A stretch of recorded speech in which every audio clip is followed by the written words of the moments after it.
All right. Hello and welcome to the Daily Faded. How are you doing tonight? Just had to go over and tweet out the link. It's Monday night. May 18th, 2020. And it's chilly here tonight. Chilly out on the patio with Ludwig. Yes, Ludwig is sitting right here with me. And he's shivering. Dachshunds always shiver. It's a thing. Maybe it's a short-haired dog thing. Yeah, something like that. So Trump is taking hydroxychloroquine. What about bleach? Is he injecting disinfectant? I don't know.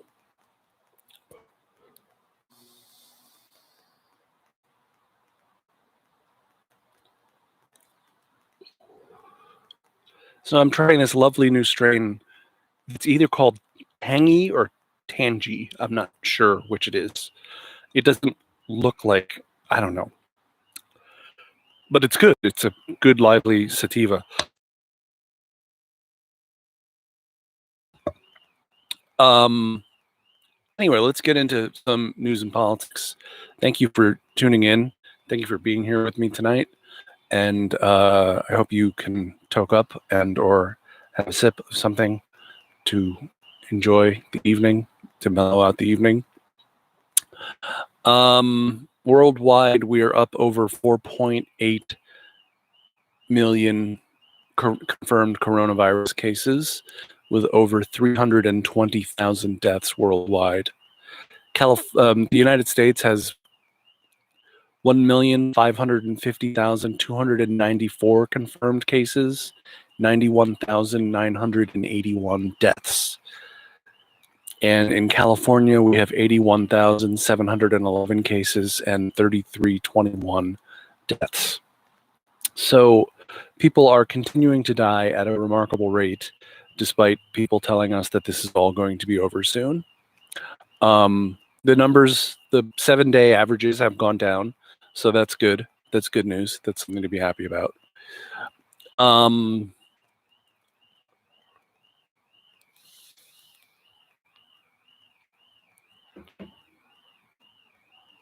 So Trump is taking an untested, well, actually, it actually has been tested a bit now. Excuse me. But the most recent test that came out showed that hydroxychloroquine increased the chance of morbidity with COVID-19. So it is exactly the opposite of what you want to be taking if you're trying to prevent COVID-19. So I'm not sure. I mean, clearly Trump just made an emotional choice and bought into it hook, line, and sinker, and doesn't have the intellectual chops to challenge himself, I guess.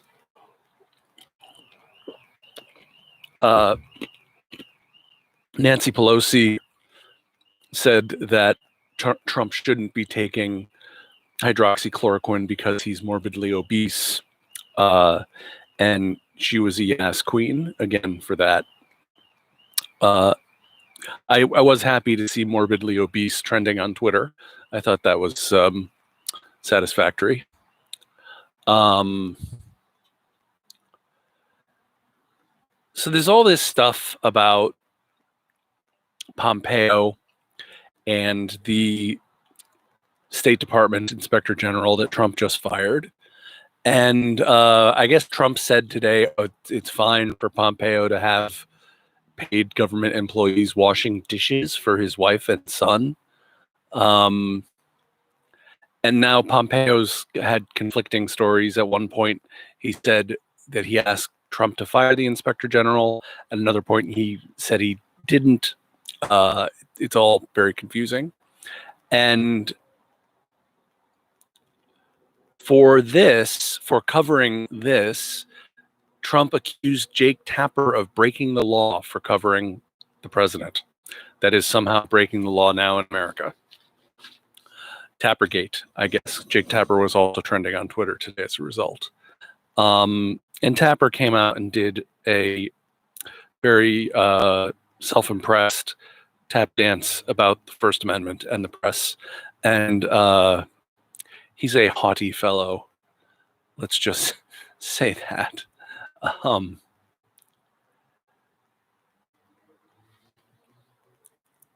Big news today. This is from the New York Times. Moderna coronavirus vaccine trial shows promising early results. The company said a test in 8 healthy volunteers found its experimental vaccine was safe and provoked a strong immune response. It is on an accelerated timetable to begin larger human trials soon. The first coronavirus vaccine to be tested in people appears to be safe and able to stimulate an immune response against the infection, the manufacturer Moderna announced on Monday, offering a glint of hope to a world desperate for ways to stop the pandemic. The preliminary findings in the first 8 people who each received 2 doses of the experimental vaccine must now be repeated in far larger tests in hundreds and then thousands of people to find out if the vaccine can work in the real world. Moderna's technology involving genetic material from the virus, called mRNA, is relatively new and has yet to produce any approved vaccine. So, this caused the stock market to go up today. At least that's what the reporting indicates is the reason why the stock market went up today. And this was roundly greeted as good news across every, media stream, it seemed, except for all of those conspiracy theory anti-vaxxer types. But 8 healthy volunteers, they've still got a long way to go with that vaccine. So that's not a significant test. It just isn't. So let's hold off on buying Moderna. I mean, you can go ahead and buy it if you like, but I don't think. I just don't think so.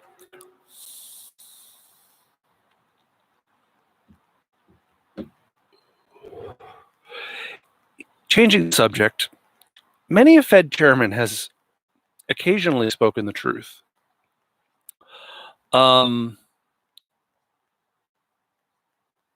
Because I'm not a big fan of our economic system and the way our economic system is run, I don't tend to be a big fan of the chairperson of the Fed.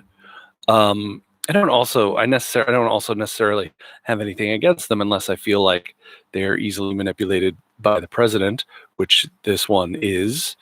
But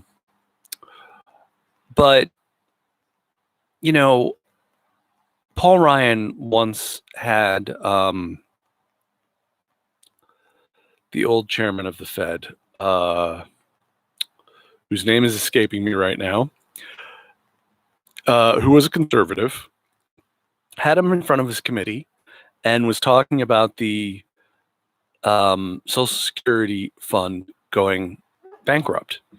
And this chairman of the Fed, God damn it, I wish I could remember who it was. I've got all these names going around in my head, and none of them are him. Anyway, he said that the government can just transfer money into the accounts. The government can just make the money. He came clean.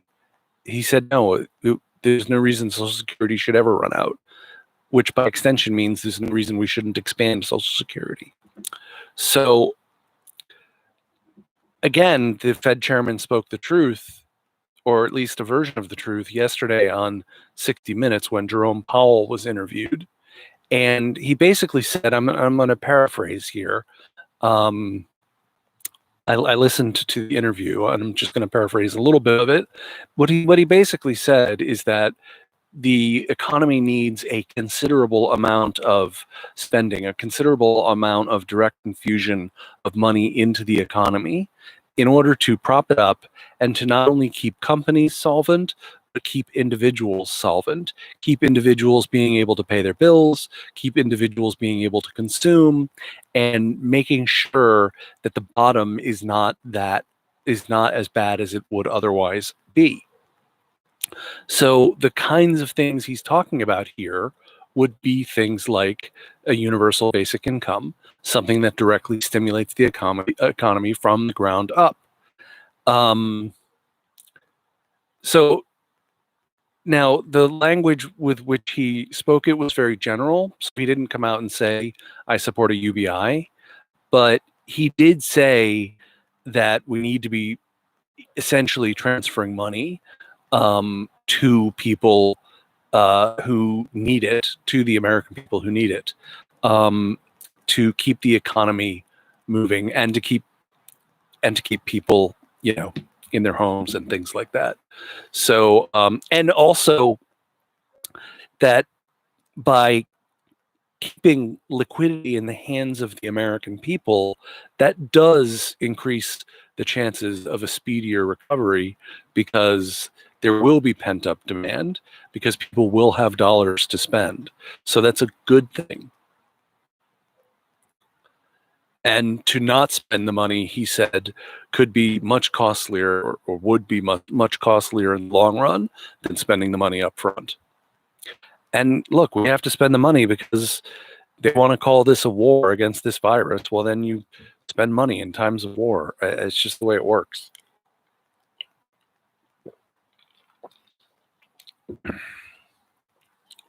And no, we don't have to balance the budget like a family's checking account. It's just not true. But we'll talk about that some other night. The state of Ohio informed employers that they should report workers who don't come back to work so that they can be removed from the unemployment rolls. So that was a really nice thing for Ohio to do. And a hacker decided to frustrate their efforts by writing a script that overwhelmed the reporting website, not the unemployment website, but the spot for reporting employees not coming back. They wrote a script that overwhelmed it with useless data, and basically, I guess that's a denial of service, right? Because they just took it down.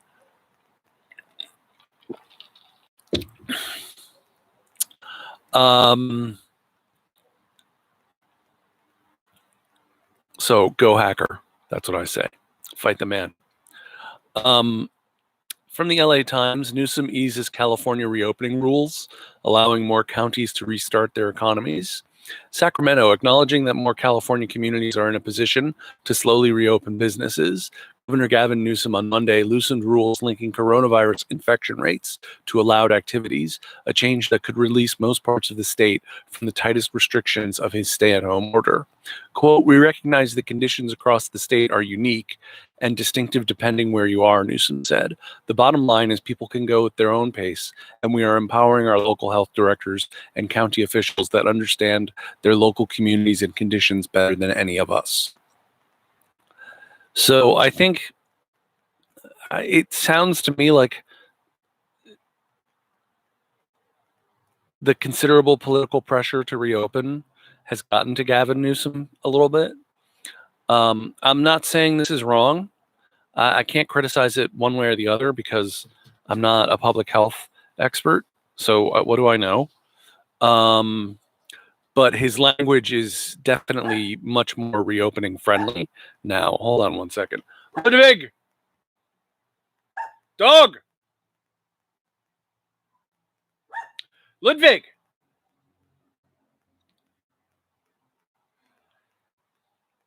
It's a noisy dachshund barking at night squirrels. The decision by Newsom comes less than 2 weeks after his administration first began transferring more decision-making power to local public health officials and was prompted, he said, by additional data suggesting steady rates of hospitalizations of COVID-19 patients treated in intensive care units, as well as increased testing and more protective gear for healthcare workers. Quote, remember, the whole purpose of the stay-at-home order was to prepare and to respond in the worst-case scenario, Newsom said. Our capacity to meet surge has been, I think, advanced. And that does seem clear. I mean, the reporting on that seems pretty consistent and pretty clear about California's various hospital systems, county hospital systems, local hospital systems. Obviously, we didn't need to use the was it the Comfort or the Mercy, whichever naval ship was here, only had something like 90 cases on it. So, we have managed to get through this without needing to turn the convention center into a hospital. The new rules will allow restaurant dining rooms and shopping malls to open again in counties that meet the new criteria. The governor also hinted that even bigger changes envisioned in later stages of reopening are just around the corner, such as the opening of hair salons and even spectator-free sporting events as soon as the first week in June. Most notable in Monday's announcement by Newsom is that counties will no longer be kept from loosening the shutdown rules if there have been COVID-19 deaths in the previous 2 weeks. The original standard was criticized by many of California's urban counties, whose leaders argued that even a single fatal case would block them from moving deeper into the second stage of reopening rules crafted by the Newsom administration. The new standard removes the death rate requirement and replaces it with a more generous threshold based on rates of newly confirmed cases. Counties will be able to move toward a more expansive reopening if they can show fewer than 25 coronavirus cases per 100,000 residents in the last 14 days, a standard that was originally 1 new case per 10,000 residents. So obviously that changes things a bit. And I don't know how much of that is political and how much of that is scientific. I really, I have my doubts. Look,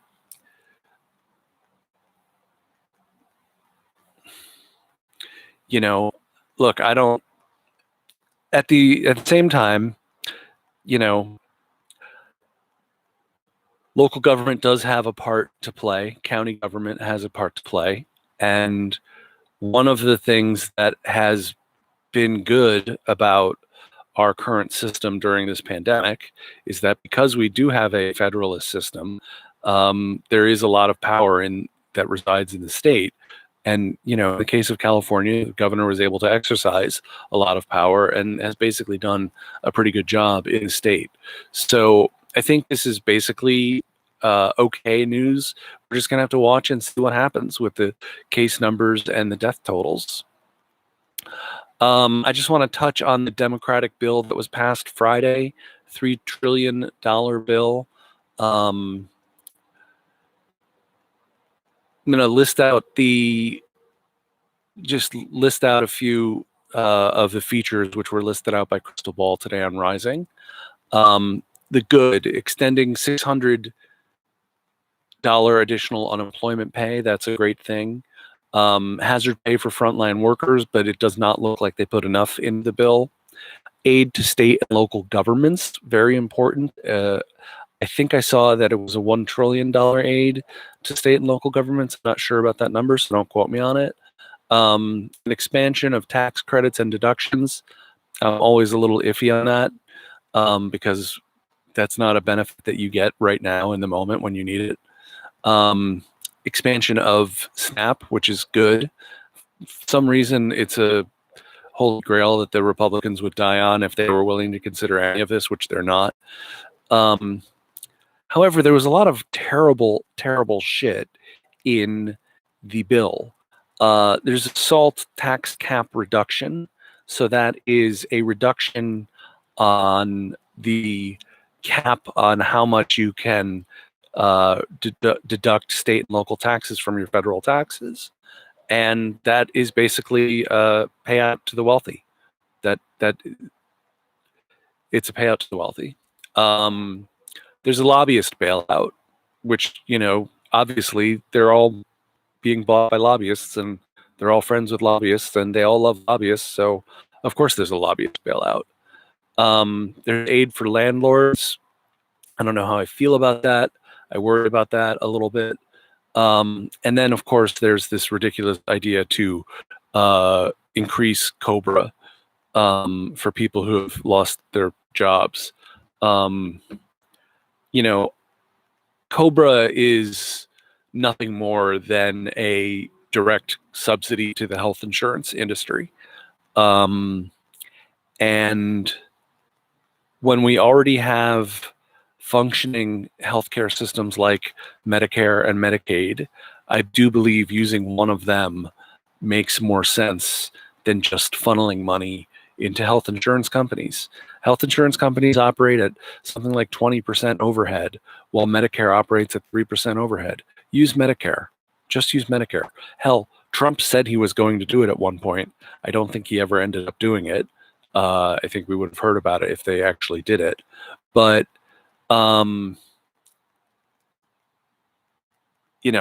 now this bill is almost irrelevant because the Republicans have said it's a non-starter for them. And unfortunately, the House progressives, for whom I usually am a champion, they did not make much noise over the fact that there was no true temporary universal health care in the bill, that there were no recurring UBI payments through the crisis. And again, even if you worry about UBI going to people who don't need it, you can tax it back. You can tax it back out of the system if you want to later. And no pure paycheck guarantee program to guarantee people stay in their jobs. So it's just a show bill. It can't go anywhere. And yet, where do they start? They start with a compromise. COBRA is a compromise over using Medicare and Medicaid. It's just not as good an approach, and it's an approach that makes health insurance companies rich. So,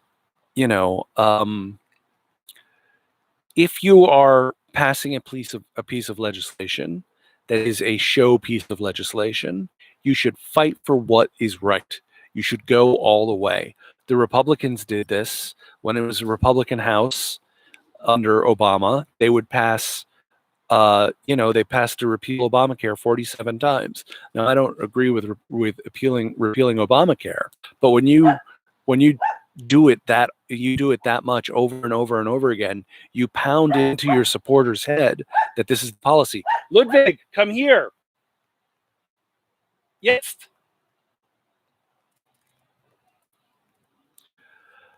Where was I before I went all German?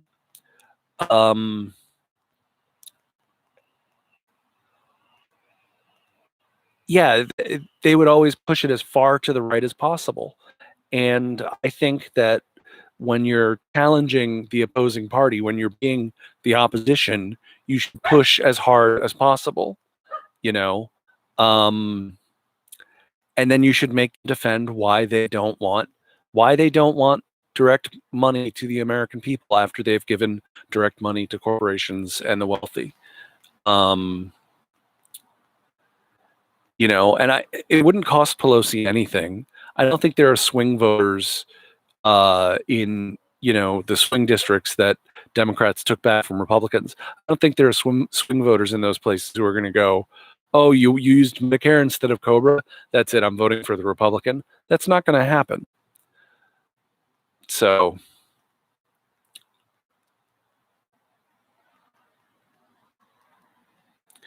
here was some good news tonight. An article in The Hill.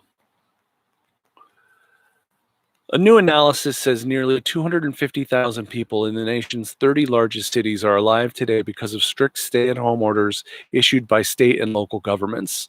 The report from the Urban Health Collaborative at the Dornstreich School of Public Health at Drexel University found the stay-at-home order likely reduced the number of coronavirus deaths by 232,878 and prevented 2.1 million people from requiring hospitalization. Cheers to that. That is good news.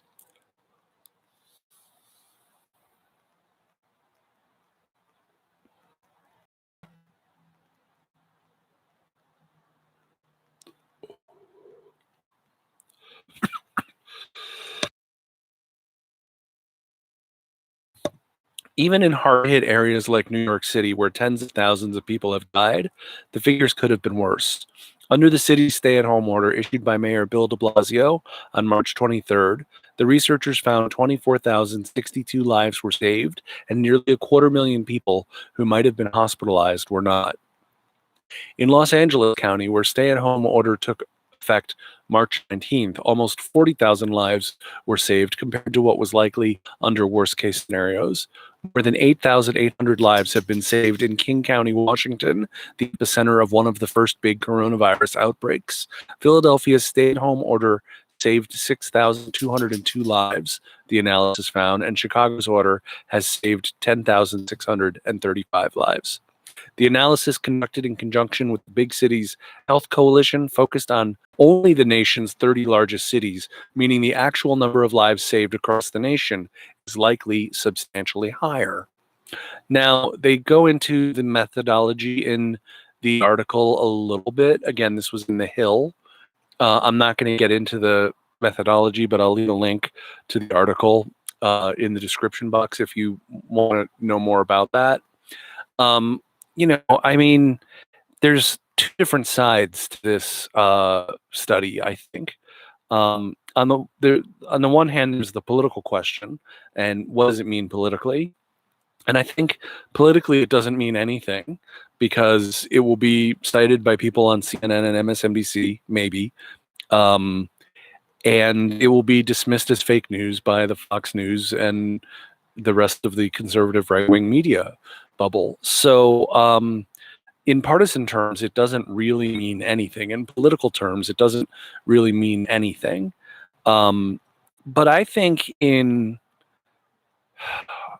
I don't know what word to use, patriotic terms, maybe. I'm never a big one for patriotism. It's just not my style. But I do want what's best for my country. And I want us to be together as a community doing the right thing. And this study shows that people staying at home did bend the curve, did save lives. This study shows that real leaders who really led in the coronavirus pandemic saved lives, while other leaders who didn't really lead cost lives. And at the same time that we have this study showing so many people lives were saved by social distancing and stay-at-home orders, there's also the Trump death clock in Times Square, which you may or may not have heard about. The Trump death clock is counting how many people died because of Trump's inaction and inadequacies. Again, I don't have any idea what the methodology is for making that point, so it's largely rhetorical. But these numbers, this number of lives saved by social distancing and stay at home, is a great American achievement. It's something for us to be proud of as Americans. It's something we should all get behind. And we have to remember that the people making the noise about not supporting it are just making noise, and the majority of Americans did this together. And I hope we can continue this kind of solidarity going into the future, because this pandemic is not over. One expert who I saw quoted today said we were only in the second inning of this game. So we still have a long ways to go, and a lot of changes to undergo. So, but again, that's good news. So anyway, let's go out on good news. Thank you so much for watching. Please subscribe and hit the like button. Please hit the like button. And thank you so much for being here. I'll be back again tomorrow night, 8 o'clock Pacific, 11 o'clock Eastern. Peace out. I'm Hats. This is the Daily Faded.